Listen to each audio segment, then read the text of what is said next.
Hey, what's up guys, and welcome into the video. If you're watching this, it's probably because you want better photos. And in this video, I'm going to be showing you exactly how to achieve better photos through your progression as a landscape photographer coming up.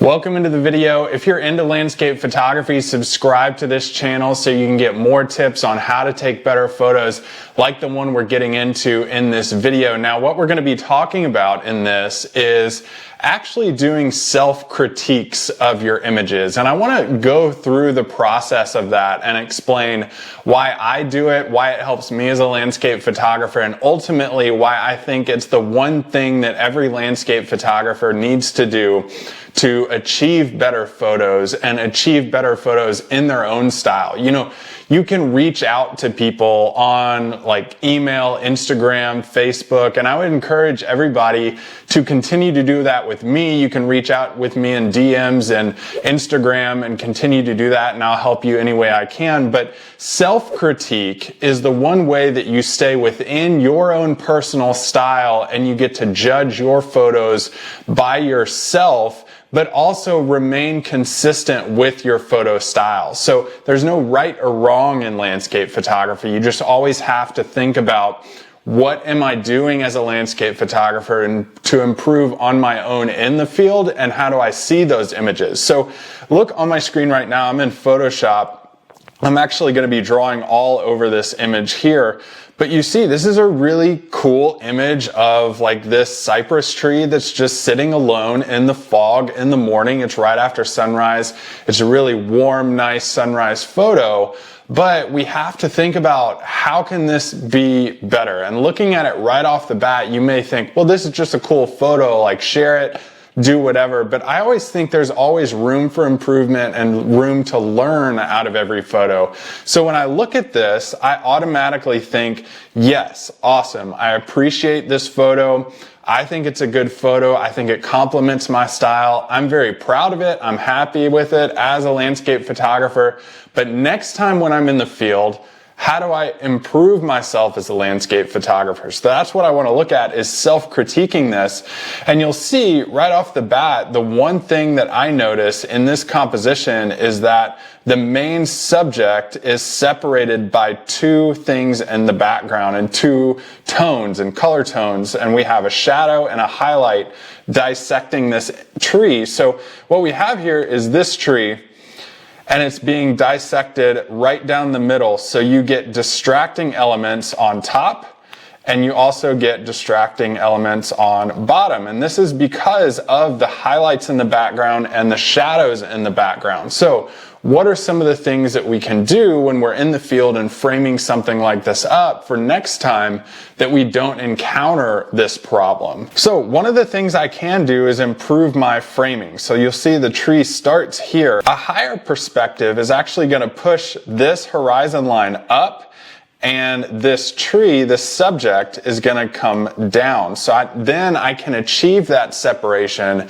between the tree and that horizon line that's in the background. And what this does is it's going to put my subject matter in negative space. So I can just Control Z all these lines that I just drew in here. And what that would do, let's say if this was a separate frame, like over here or something, what would happen is that tree, the base of that tree would start down here at the bottom of the frame and kind of come over here, and this is a horribly rough sketch of this tree, but you can see that it would simplify this composition by having the separation up here and placing the tree in negative space where there's no real distraction going on within this image. So it's not critiquing yourself saying, man, I failed in this photo. It's critiquing yourself to know, I love this photo and I appreciate it. I'm proud of myself, but here's how I get better in the future. Let's look at other examples here. So this is a photograph that I shot of a sculpture in Toronto, and I was trying to get a good perspective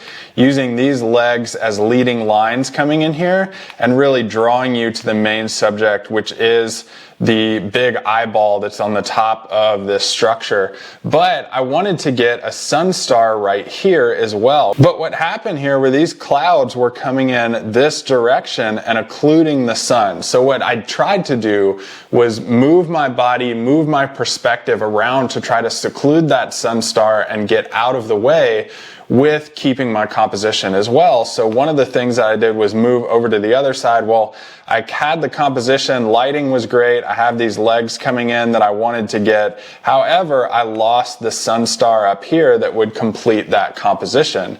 So what I did was shift and adjust it a little bit more, moved further over to the left from my first composition, maintained these leading lines coming in, and had the sun star secluded right here, and the clouds were still coming in this way. But since I was at a different angle, I was able to achieve the composition that I had. And using self-critique in camera, looking at that LCD screen and saying, like, I'm not really happy with this composition, I'm going to continue to work and move throughout the scene to try to fix this, is what led to a successful photo in the end. There's really nothing I would change or want differently about this image next time.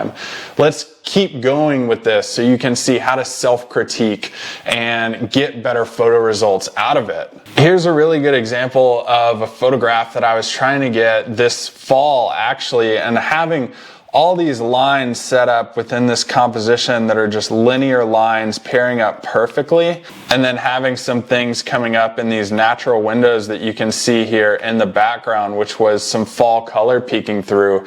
But there's just not a whole lot of interest here. And I saw that while inspecting this photo on my camera, and really, instead of going through and just taking photo after photo and then getting back to my computer later and seeing that, well, I don't really like any of these photos very much, I did this self-critique in the field so I could come back with a photo that I was really, really happy with from that scene.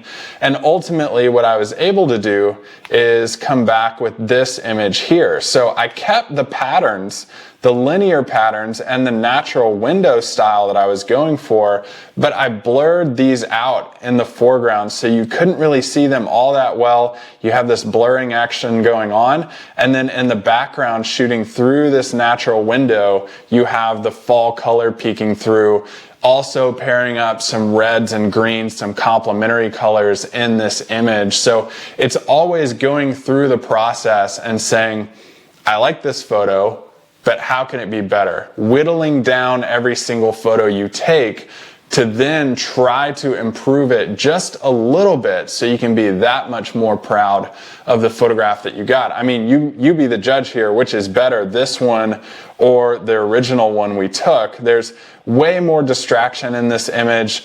We whittled down our subject matter and shot through a natural window. We created a better composition here. So going through and learning how to self-critique as a photographer is absolutely huge. Like I said in the beginning of this video, it helps you stay and remain in your vision as a photographer versus having somebody else talking in your ear constantly about what you should be doing, or this is wrong, this is right.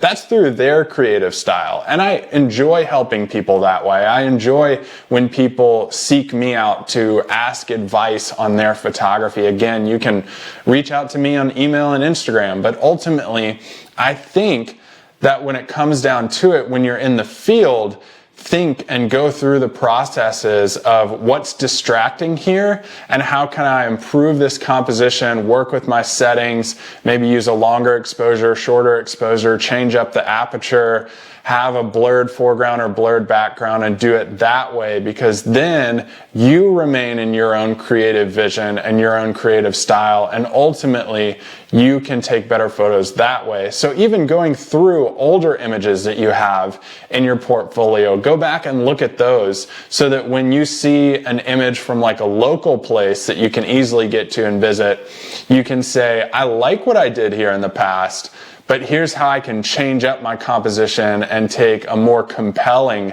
photograph that we have for landscape photography.